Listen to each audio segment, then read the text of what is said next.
Muling sumalang sa aksyon ng Pinoy boxing icon na si Manny Pacquiao nitong linggo kontra kay Japanese kickboxer Rukia Anpo. Pero ano naman kaya ang kanyang plano kasunod ng exhibition match na ito? Alamin natin sa ulat ni Rafael Bandairel.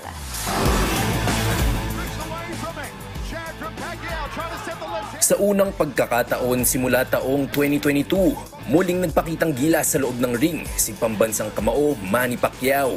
Nakaharap ng dating 8th Division World Champion ang Japanese kickboxer na si Rukia Anpo nitong linggo sa main event ng Rizin 3 na idinao sa Saitama Super Arena sa Japan.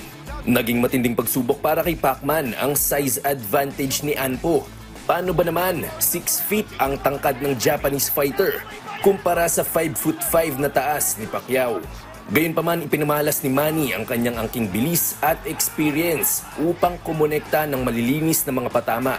Dahil exhibition lang ang laban, walang idineklara bilang panalo. Pero napahanga si Pacquiao sa ipinamalas ng kanyang kalaban. It's okay. He can move. He can punch. The thing is, he can be a boxer. Dagdag pa ng dating senador, magsisilbing tune-up fight ang labang ito para sa plano niyang pagbabalik sa mundo ng professional boxing. My future plan, I might fight again in a real fight this year. This is good tune-up for me to come back in boxing. And I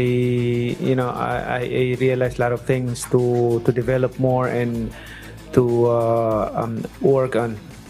Taong 2021 nang opisyal na magretiro si Pacman bilang isang profesional.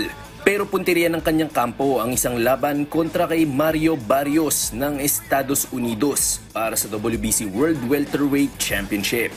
Rafael Bandairel para sa Pambansang TV sa Bagong Pilipinas.